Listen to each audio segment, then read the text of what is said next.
네, 외교부 제1차관을 지냈던 최종권 연세대 교수 모셨습니다. 어서 오세요. 네, 안녕하십니까. 그리고 이미 3부에서 인사를 나눴던 조용근 장군 다시 모셨습니다. 네, 감사합니다. 고생하십니다, 장군님. 예, 감사합니다. 예. 아까 이제 무인기획 우리 조용근 장군으로 나눴는데 혹시 덧붙이실 말씀 있으실까요? 저는 약간 희망적 사고가 있어요. 오, 그래요? 네. 오, 이 기회를 잘 활용하면, 그렇죠. 잘 맺히면 음, why not? 저 이런 생각이 있어요. 그죠. 김여정이가 또 이야기까지 했으니 그러니까요. 뭐 두고 봐야죠. 그러게. 뭐 희망이 한번 돌려보죠. 뭐. 아유, 그렇습니다. 당연히 잘 돼야죠. 그걸 실현시키는 게 정치의 예. 기본 그렇죠. 아니겠습니까? 그럼요. 네, 그렇게 정리를 하고 네. 좀 골치 아픈 얘기를 좀 오늘 해야 되는데 트럼프의 이른바 안보 행보 한번 좀 짚어보시다. 정리 좀 했으면 좋겠는데 일단 그린란드. 네. 자, 일단 두 분의 일단 단순 명쾌한 전망을 먼저 듣고 싶은데 군사력까지 행사할 가능성이 있다고 보세요. 이건 뻥이라고 보세요. 어떻게 보십니까? 저는 먼저 오늘 언론에 나왔던데 곱게 줄래 맞고 줄래 아니면 또는 그건 일준들이 하는 네, 표현인데. 그다음에 또는 뒤져서 뭐나 10원 나오면 얼마면 돼 이런 거라 사실은 군사력 행사 예고보다는 일단 베네수엘라에서 성공한 것이 굉장히 군사적에 대한 자신감을 미국이 가지면서 매입보다 하여튼 그린란드를 압박하는 그러한 수단으로 좀 쏘이는 거라 군사력을 행사할 것 같지는 않습니다. 지금 이제 유튜브 연장 방송이니까 좀 약간 자유롭게 표현해도 되겠죠. 그러니까 베네수엘라에서 뽕이 들어가 가지고 뻥을 치고 있다. 이런 얘기가 되는 거죠. 그걸 갖고 공포감을 조성해서 한번 네. 협상력을 높이는 그러한 것을 하고 있다고 보입니다. 교수님은 어떻게 보세요? 예, 비슷합니다. 저는 군사력을 사용하기 전에 내놔 이거 같아요. 그러니까. 힘을 사용하기 전에 내놔 이건데요. 우리가 지난해 12월에 한번 다뤘던 주제이긴 하지만 네. 그 미국 국가안보 전략 지침서, 그러니까 NSS인가요? National Security Strategy 거기에도 나와 있는 것들이 지금 차곡차곡 실현되고 있는 것 같아요. 교수님은 그린란드 가보신 적 있어요? 예, 가봤습니다. 언제가? 13년 전에. 좀 됐네. 근데 거기 미군 기지 있잖아요. 예, 미군 기지 있고요. 예. 일단 그린란드는 그린하지 않아요. 화이트하죠. 되게 아이스해요. 그러니까 아이슬란드는 그린하고요. 되게 추워요. 저는 12월에 갔는데 하필 또 그때 갔네. 별로 안 가고 싶었어요. 예. 근데 이거 하나는 좀 우리 시청자 우리 혹은 저기 청취자들을 위해서 백그라운드는 좀 말씀드리고 싶은데요. 일단 말씀하셨다시피 미국이 그린란드에 미군 기지를 가지고 있습니다. 예. 이게 좀 역사적인 것인데 1940년 4월에 덴마크가 독일에 점령이 됩니다. 사실 그 당시에 덴마크가 독일에 저항하지 않고 항복을 했는데 네. 이때 워싱턴에 있었던 덴마크의 대사인 헨리 카우프만이라는 외교관이 자신의 임의대로 미국 정부와 교섭을 해서 그린란드 방위협정이라는 것을 체결합니다. 개인적으로. 네, 왜냐하면 자기 본국이 나치한테 넘어갔으니 이제 이 미국 본토 예. 혹은 유럽의 방어를 위해서 그린란드가 중요합니다라고 미국 국무부를 설득한 거죠. 그래서 이때 이제 뭐라고 이제 협정 내용이 나와 있냐면 덴마크의 주권을 이제 그린란드에 대한 덴마크의 주권을 인정하면서도 미국이 필요한 지역에 어떤 규모든 비행장을 짓던 항공시설을 짓던 뭐 육상 기지를 짓던 간에 마음대로 해라. 마음대로 방위시설 설치 운영할 수 있게 했고 방어 구축이 최우선이니까 어느 지역이든 찍어서 설치하십시오라고 하는 사실상의 백지수표를 준 거예요. 그게 효력이 지금도 계속 유지되는 거예요? 이게 이제 긴 얘기를 짧게 다리면 그때 나치에 점령당했던 코펜하겐 덴마크의 수도였던 덴마크 정부는 무효야 얘기했지만 그러니까 2차 세계대전이 끝나고 51년도에 그린란드 방위협정을 다시 재갱신하면서 사실상 비슷한 내용으로 이 그린란드 방위협정이 유지됩니다. 그때는 이제 덴마크 정부도 이제 다시 저게 돼가지고. 네. 그래서 현재 피트피크라고 하는 지역에 그 미군 기지가 설치가 되고 이게 뭐 2003년도에 오늘날의 모습을 갖추게 되는 겁니다. 한 500여 명이 주둔하고 500명? 하고 있다고 하는데요. 그래서 2023년도에 공식이 개명되었고 미국 우주군 미사일 정보 감시 임무의 거점으로 쓰이고 있습니다. 제가 이 말씀을 길게 드리는 이유는 이 협정이 아직도 유효하고 그래서 미국이 원하는 대로 그러면 기지 미국- 얼마든지 더 건설할 수 있다는 얘기. 미국이 주장하는 대로 정말 존재적으로 이 그린란드가 자신의 안보에 중요하다면 미 덴마크 협정에 의해서 네. 그린란드에 원하는 만큼 미군 기지를 설치할 수 있는 것인데 근데 왜 그래? 일단 그 중국의 알라스카가 현재 중국에서 ICBM을 쏘면 중간에 요격하는 기지가 알라스카에 있습니다. 예. 근데 그린란드는 거꾸로 러시아가 미사일을 쐈을 때 가장 빠른 시간 내에 잡아낼 수 있는 그런 요충지입니다. 예. 거기에 더해서 예. 이제는 북극의 빙하가 녹으면서 북극 항로. 예, 북극 항로가 개척이 되고 여기에 러시아가 좀 세력을 확장하고 있는 상황이기 때문에 그리고 이제 뭐 히토류 그러니까 자원들이 지금 엄청나게 그 안에 많이 묻혀 있습니다. 일명에 의하면 중국보다는 적지만 거의 세계 2위의 히토류가 묻혀 있다고 생각을 하면 지금 석유 때문에 베네수엘라를 공격했다고 미국이 생각하고 있듯이 그린란드 땅도 상당히 영유권을 주장해야 히토류나 아니면 북극 항로 통제까지 할 수 있을 거라고 생각을 해서 그러한 부분을 주장하고 있는 것으로 보입니다. 이게 기본적으로 트럼프의 멘탈에 연관을 시켜야 돼요. 객관적으로 보면 미국과 덴마크의 방위협정에 그린란드 방위협정에 의해서 원하는 규모의 미군 기지를 설치하고 있다면 사실상 소유권을 가지고 있는 거나 마찬가지거든요. 그렇죠. 군사적으로 혹은 근데 트럼프는 소유하고 싶은 거예요. 그러니까 본인이 뉴욕타임즈하고 해견에서도 소유하는 것과 임차하는 건 다르다고 주장을 해요. 제가 이거를 어디서 많이 들어봤더라고요. 왜냐하면 방위비 분담금 협상에 있었을 때 이건 제가 직접 들은 이야기인데 평택 캠프홈프리라는 데가 미국이 해외에 보유하고 있는 미군 기지 중에 가장 큽니다. 현대화되어 있습니다. 가장 좋습니다라고 아무리 얘기해도 그거 한국 거잖아. 그러니까 지금 말씀하신 지난 8월에 예. 한미 정상회담 할 때 그 트럼프 대통령이 이재명 대통령께 그 자기네들 험프리스 기지 소유권을 달라 이런 소유권 주장을 해갖고 그게 뭐냐 줄 수 있느냐 없느냐 막 이런 논란이 있었지 않습니까? 그러니까 그런 특유의 트럼프 대통령의 생각이 있는 것 같습니다. 부동산 업자로서의 그 이상한 사고관인 것 같기도 하고요. 물론 이거는 뭐 객관적인 설명보다는 제가 경험에 근거한 발언이기 때문에 예. 뭐 우리 조 장군께서 말씀하신 것처럼 뭐 자원설 뭐 자원이 워낙 많아서 실제로 가보니까요. 물론 10년 전 이야기지만 기후변화 때문에 당시에도 짧게는 6m 높게는 70m의 빙하가 녹은 거예요. 오. 그러고 나니 그 밑에 이런저런 자원이 있는데 그린란드가 자치권을 획득한 이후에 외교부를 만들었는데 외교부가 직원이 25에서 50명입니다. 다 해서. 네. 저도 이 방송 때문에 한번 체크해봤는데 별 차이가 없더라고요. 그리고 국방과 외교는 자치권이 없지만 자원 개발에 대해서는 그린란드 정부가 자치권이 있어서 그 사이에 중국 자본이 많이 들어간 건 사실이에요. 아, 예. 그러니까 레이키비크라고 하는 수도에 가도 중국 대사관이 가장 커요. 건물로 따지면. 그래서 뭐 중국 위험론, 러시아 위험론 다 맞는데 객관적으로 보면 또 다른 객관적 사실은 방위협정에 의해서 미군은 거기다 원하는 만큼 군사시설을 할 수도 있는 거거든요. 그다음에 히토류 같은 경우도 좀 찍어 누르면 채굴권 얼마든지 확보할 수 있을 거 아니에요. 그렇습니다. 그죠?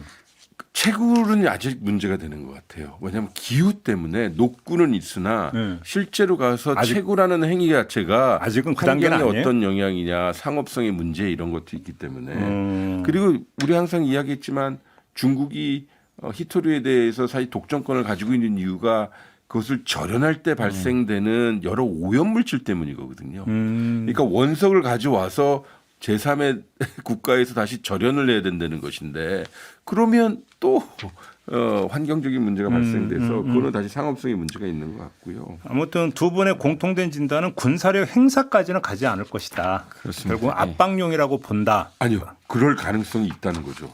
군사력 행사 가능성이 있다라는 거예요? 저는 봐요. 오, 저는 봐요. 그러니까 정말 덴마크가 알아서 가져가세요라고 하기 전에는 저는 보세요. 이제는 우리는 완전히 다른 미국을 상대해야 되는 거예요. 2025년에는 우리가 당연히 여겼던 자유무역 체제, 자유무역 협정을 관세로 다 엎었어요. 그렇죠. 우리가 당연히 여겼던 주권 존중을 뒤엎고 아무리 그 나쁜 정부 수반이라 할지라도 마두로를 외과 수술하시지 데리고 나왔어요. 그럼 그 다음에 뭐겠어요? 그 다음에 바로 그 다음 날 나온 것이 그린란드 내놔야. 근데 만약에 그린란드에 대해서 정말로 군사력을 행사를 했다고 쳐요. 그럼 뭐 덴마크하고 뭐 해봤자 게임이 안 될 거고 나토와의 관계가 어떻게 되는 거예요, 그러면? 뭐 어쩌라고요? 왜 저한테 그러세요? 아니 제 말씀 뭐냐면 그러니까 이게 뭐냐면 스티브 밀러 미 백악관 부비서실장이 CNN 앵커가 똑같은 질문을 했어요. 그럼 나토의 관계는 so what? 뭐 어쩌라고요라는 답을 하더라고요. 미국의 안보의 이익을 위해서는 슈퍼파워로서 할 수 있는 일을 해야 한다.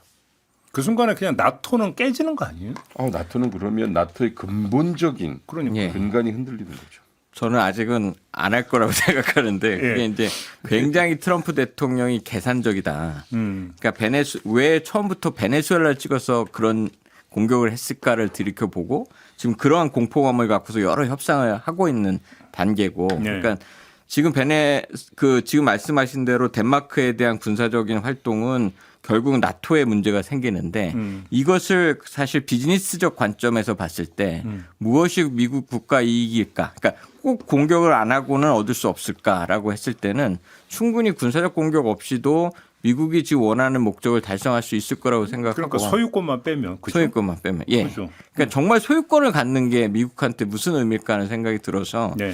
아직은 군사적으로는 하지 않지 않을까가 생각이 그러니까 그러면 매입을 한다는 건데 어떻게 매입을 해요?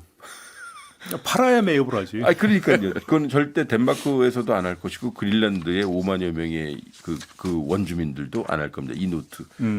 근데 여기서 말하는 군사력이 무엇인지 좀 생각을 해봐야 될 것 같아요. 뭔데요? 그러니까 저희 침략이냐? 이를테면 항공모함 전단 쫙 가져가 가지고 상륙하는 것이냐? 그래서 우리가 최근 베네수엘라 케이스에도 봤듯이 그렇게 많은 병력도 필요하지 않아요. 아니, 그중 기지 500명 있다면서요. 그러니까 누쿠가 거기 수도인데 거기의 특징은 누쿠는 밖으로 뻗어나가는 도로가 없습니다. 누쿠로 가기 위해서는 다른 데서 비행기 타고 가야 돼요. 왜냐하면 다 빙하로 둘러싸여 있는 비행기밖에 없어요? 예. 접근할 수 있는 방법이?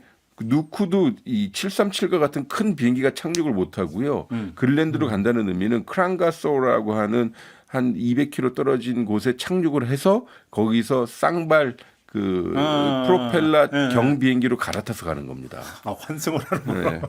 네. 네. 그래서 제가 말씀드리려면 뭐지? 군사력을 만약에 사용한다면 뭐 여러 가지 보고도 받고 있다고 보도에 나오니까요. 말씀하신 대로 기지를 확장을 해서 거기에 있는 기지에 있는 요원들 사실 거기 있는 요원들이 전투 요원이라기보다는 그렇겠죠. 그쵸, 무슨 정보 요원들 아닙니까? 그러면 거기다 전투 병력을 막 급파하는 겁니다. 그래서 압박을 주거나 뭐 여기까지는 뭐라고 할 수는 없을 거예요. 아니면 북극 해 공역에서 압도적 존재감을 보여주는 거죠. 이를테면 봉쇄를 한다든지 거기다 대고 여러 함대를 그러니까 베네수엘라에서 했던 식으로요. 그래서 강압적인 조치를 할 수 있는 것. 이것도 군사적인 조치예요. 네. 그리고 실제로 누쿠와 같은 도시 를 함락하는 데는 뭐 일개 중대나 대대 정도면 되지 않겠습니까? 그러니까 언론에 따르면은 그 500여 명이 그린란드를 장악하는데 30분 정도 걸린다. 왜냐하면 아무런 군대가 없기 때문에. 그러니까 사실상 그러니까 이게 또 말씀하신 대로 군사력으로 장악한다는 의미가 뭘까? 이 부분에 대한 고민도 좀 해봐야 되는 굉장히 애매모호한 상황이라고. 사실은 그 그린란드를 접수하는 게 문제가 아니라 그렇습니다. 미국이 그린란드를 접수를 했을 경우에 덴마크에서 군사력을 파견하는 경우 이제 그거에 대한 대처 과정에서 무력 충돌 오히려 이 시나리오를 더 염려해야 되는 거 아닌가요? 그렇습니다. 그래서 나토에서 이번에 자기네들도 그린란드에 병력을 배치하겠다라는 식의 발표가 있었습니다. 나토에서? 나토에서. 예, 영국 등 이런 나토가 그린란드를 지켜주기 위해서 가겠다. 그러면 그 지켜주겠다는 대상이 어디냐. 그런 문제가 이제 또 발생하는 겁니다. 그러니까 이런 문제가 만약에 실제 들어간다면 이제 사실상 그런 군사적인 문제는 발생할 수 있는데 뭐 그 부분에 대한 건 다들 회피하지 않을까 생각합니다. 이게 이상해져 버리는 거예요. 분명히 덴마크는 나토 일원이고 그린란드는 덴마크의 영토이니 나토의 권역이란 말이에요. 나토는 집단 방위체로서 특히 탈냉전 이후에 어떤 모토를 가지고 있었냐면 하나를 위한 모두를 위한 하나라고 해서 그 멤버 회원국이 하나의 침공을 받으면 모든 회원 국가들에 대한 침략 행위로 간주하여 대응을 하는 겁니다.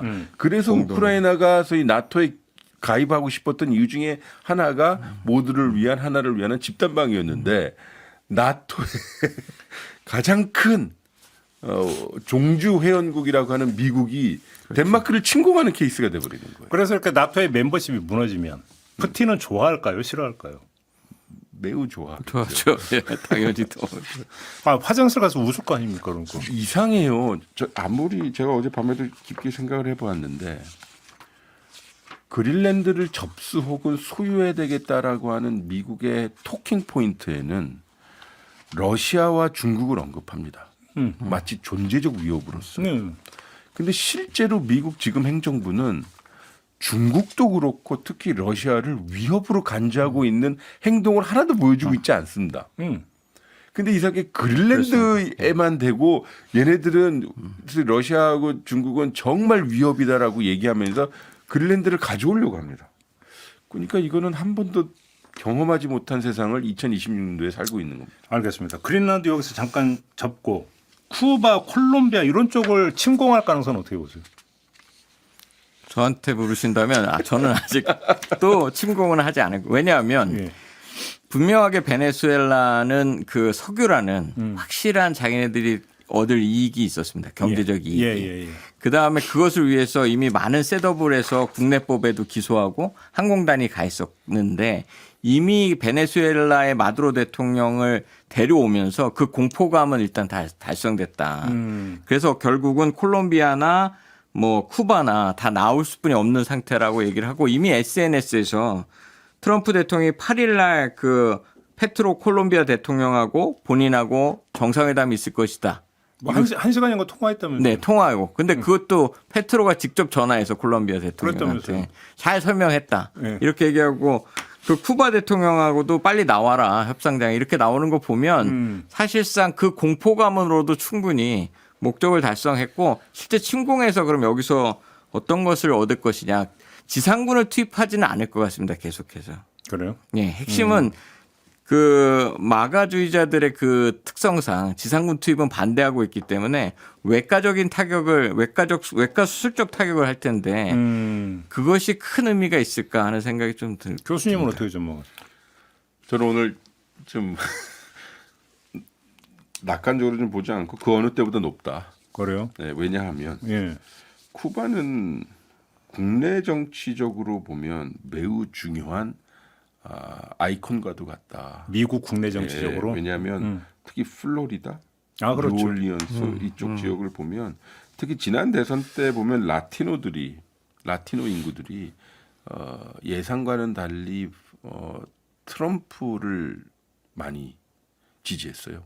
그래요? 야, 그건 사실입니다. 이건 왜 그러냐면 하나는 이미 오랜 시간 미국에 정착하게 된 라티노 인구들, 특히 쿠바 계열 인구들이 이제 거기서 기득권화가 된 거예요.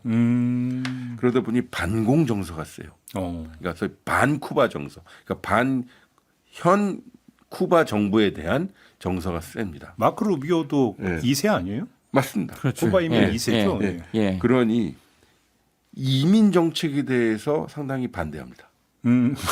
예. 자기들도 이민자인데. 네. 난민에 대해서도 상당히 혼돈된 입장을 가지고 있습니다. 그래서 우리 조장훈께서 말씀하신 것처럼 옛날에 뭐 돼지만 베이 오브 픽 뭐 이렇게 해상 그것보다도 저는 군사력을 사용하겠다는 가능성은 계속 열어둔 채 갈 겁니다. 그래야 소위 미국이 지금 지향하는 돈노 독트린. 그러니까 서반구에서의 군사적 그리고 압도적인 패권적 질서를 유지하겠다고 해서 지금 베네수엘라를 처음으로 친 거거든요. 물론 이게 베트남식으로 완전 전면 침공은 아니니까 예를 들어서 뭐 해상 차단을 더 강화한다든지 제재를 더 확대한다든지 정보 사이버 심리전을 하거나 아니면 망명 정부나 반정부 지원을 더 공고롭게 해서 그래서 미국에서는 어떤 짤이 돌아다니냐면 그 마크 루비오가 그 쿠바의 망명 정부에 총독이 되는 거 아니냐라고 막 이렇게까지 얘기할 정도니까요. 그럼 콜롬비아는 가능성이 낮아졌어요. 낮아졌다고? 예, 그러나 말씀하신 대로 페트로가 어떻게 하느냐에 따라 다를 거예요. 예. 그러나 바뀌지 않은 팩트는 하나 있어요. 뭔데요? 콜롬비아에서 생산되는 마약과 거기 마약 카르텔은 여전히 존재하기 때문에 이거를 걸겠다는 거거든요. 그러니까 페트로 대통령이 어떻게 분명히 워싱턴 가서 마약 근절할 거야, 카르텔 칠 거야라고 할 겁니다. 그건 어떻게 하는지 두고 볼 거지만 항상 요번에 2020년도에 미국 정부가 소위 중남미 국가들한테 하는 것은 하는 거 보겠어. 그렇지 않으면 정말 칠 거야. 이렇게 되는 거예요. 하나 중요한 게 지금 군사적 조치 얘기를 할 때 미국은 ISIS를 계속 그 타격하고 공격하고 폭격합니다. 그러니까 이런 것들은 미국한테 그렇게 큰 게 아닙니다.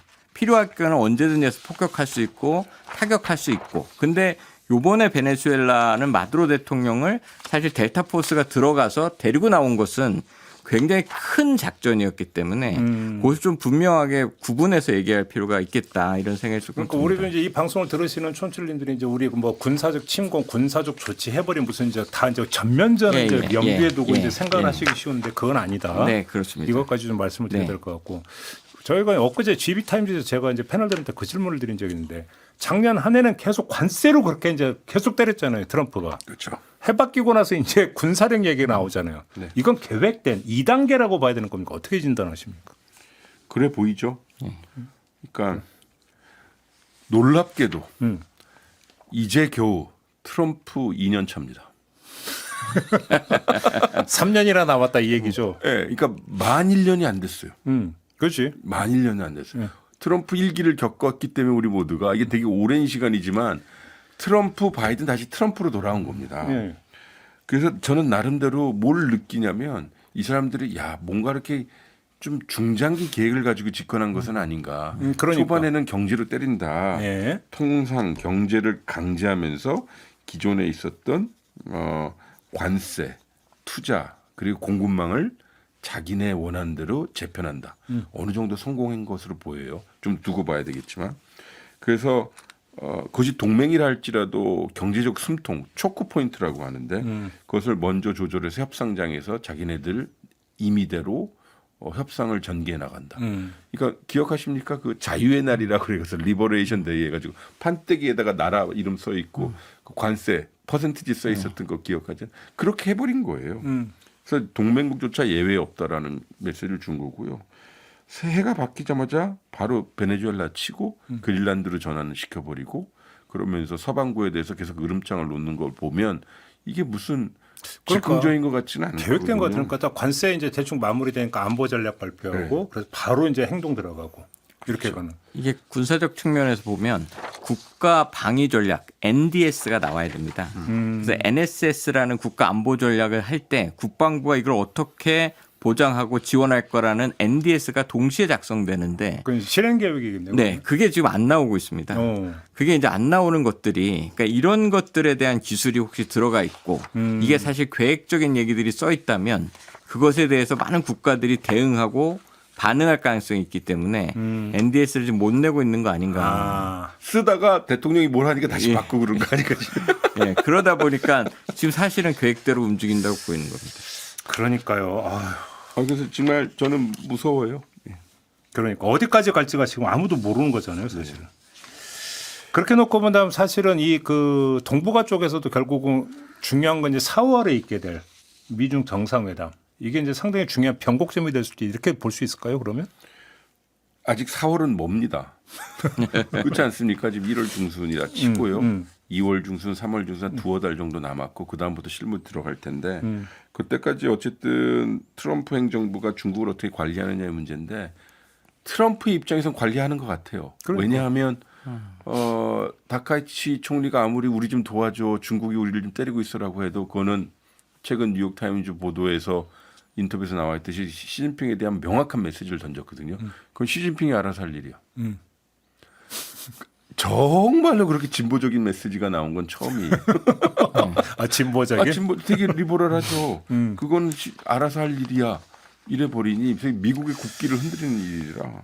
알겠습니다. 여기 뭐 얘기 나온 김에 이것까지 좀 여쭤보고 마무리하죠. 지금 뭐 미국에서 또 시위가 좀 격화되고 있습니다. 미니애폴리스에서 아이스라고 불러야 됩니까? IC라고 불러야 됩니까? 응? 아이스라고 불러. 아이스 요원이 또 총격을 해서 시민이 사망하는 일이 있었고 시위가 격화되고 있는데, 근데 미국 시위가 막 격화된다 하는데도 어느 순간에 또 그냥 쫙 가라앉아 버리고 뭐 이런 패턴인데 이번도 마찬가지일까요? 어떻게 보세요? 두 분이 보시기에는? 일단은 지역이 참 공교로워요. 미네소타주는 전통적으로 민주당이 강한 곳이고요. 리버럴하고요. 그리고 이민을 많이 받아들인. 여기서 이민이라고 하면 난민을 많이 수용한 곳이에요. 난민. 특히 이제 북중부 지역들이 난민을 많이 수용합니다. 왜냐하면 인구 감소 지역이기 때문에. 이때 이제 소말리아인들을 많이 했는데 그 미네소타주의 미니애폴리스가 가장 큰 도시인데 그런 맥락이 있고 두 번째는 그 블랙 라이프 매터스라고 하는 거기 그 양반 성함이 뭐죠? 그 여기가 조지 플로이드가 맞아요. 2020년도에 강압적인 백인 경찰의 진압에 의해서 사망한 곳이고, 그렇죠. 요번에 그 르네 니콜 굿이라는 그 여성이 사망한 곳에서 몇 블럭 내니까요. 여러 상징적이 합쳐진 거예요. 게다가 미니애폴리스는 전통적으로 민주당이기 때문에 중앙정부에서도 너희들 중앙정부에서 내려주는 보조금 소위 잘 못 쓰고 있었지. 그래서 감사를 하는 곳이기도 해요. 어디 많이 본 장면인데요. 거기 그러니 중앙정부에서 미국 이민 세관 단속국 아이스 요원들을 급한 거고 그 와중에 이 사단이 난 겁니다. 아, 그래서 뭔가 파견한 겁니까? 아이스 요원들. 근데 아이스 좀 너무 심하지 않아요, 좀? 어떻게 보세요? 심하죠. 어? 심하죠. 아니 우리 겪었잖아요. 조지아 때. 그 똑같은 사람들이거든요.